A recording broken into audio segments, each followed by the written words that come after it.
नमस्कार। आज मी बनवणार आहे दह्याची कढी कमी साहित्यामध्ये, एकदम थोडक्या साहित्यामध्ये आणि झटपट होणारी। तर चला साहित्य दाखवते काय घेतले। हे दही घेतलंय। हे दही मी घरीच बनवते। हे का मी असं जुनं दही नाही जास्त आहे, हे कालचंच दही आहे, थोडंसं त्यातलं काढलेलं पण आहे आजच। आणि तुम्ही बाहेरचं पण दही घेऊ शकता, हे घरीच लावलेलं घ्यायला पाहिजे असं काय नाही। आता मी घरी लावले ते म्हणून मी घेतलंय।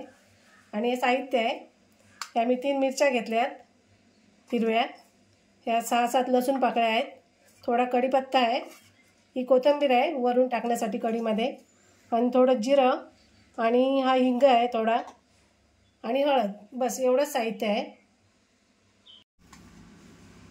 लसूण आणि जिरं 2 चमचे, छोटे 2 चमचे घेतलेत। आणि या मिरच्या मी असं ना जाडसर असं क्रश करून घेणार आहे मिक्सरवर।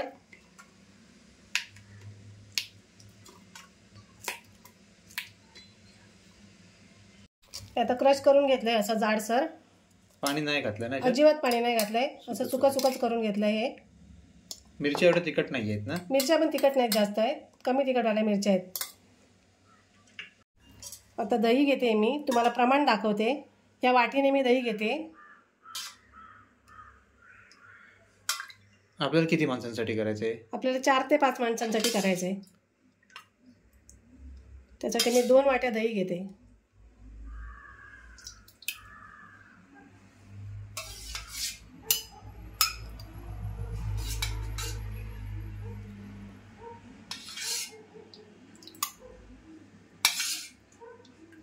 अंदाजे घ्यायचं असतं ना? हो, अंदाजे 2 वाट्या मी दही घेतलंय।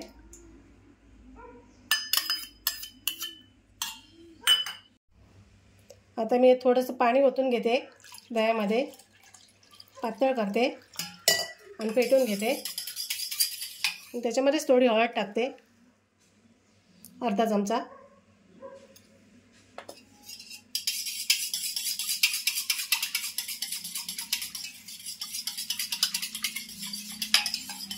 त्याचे गरमीचे दिवस आहेत ना भरपूर, त्याच्यामध्ये कढी वगैरे असं काहीतरी बरं वाटतं। हां, कडधान्याचे आमटे वगैरे आता म्हणजे खायला जरा कंटाळा येतो, सोलकढी असं जरा बरं वाटतात कढी खायला। आता एवढी पातळ करून घेतली मी, जास्त पातळ पण नाही केली, एकदम पातळ नाही केली, थोडी घट्टच आहे।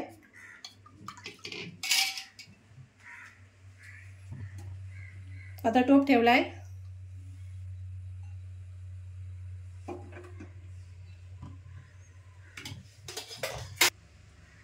तेल टाकून घेतलंय थोडं।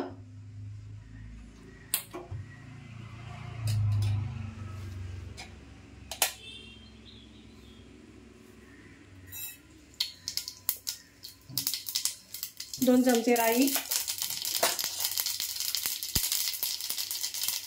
कढीपत्ता, थोडा हिंग, आणि मिरची आणि जिऱ्याची पेस्ट, लसूण सगळी नाही टाकायची, थोडीच टाकायची। हां, थोडी टाकलेली। हो,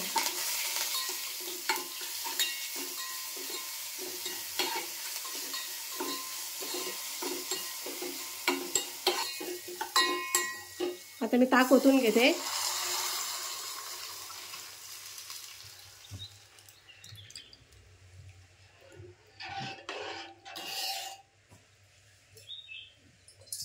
आता याला किती मिनिटं ठेवायचं? आता ही गरम होईपर्यंत ठेवायचं, जास्त उकळून वगैरे द्यायची नाही ती। उकळ आला काही मग ती फुटणार, फक्त अशी गरम झाली पाहिजे चांगली। उकळ आला की ती फुटणार काय? फुटणार, हो।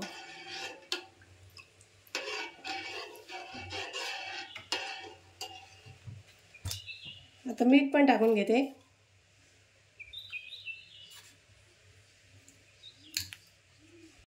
तुम्हाला पाहिजे असेल तर तुम्ही 2 चमचे साखर पण टाकू शकता। काही लोकांना साखर टाकून आवडते, काहींना नाही आवडत। आता ही थोडी अशी ढवळत राहायची।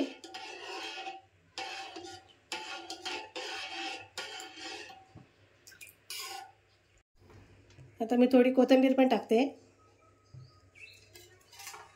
तुम्ही याच्यामध्ये 2 चमचे छोटे बेसन पण टाकू शकता थिकनेससाठी। गरज असेल तर. आणि कढी उकळून नाही द्यायची.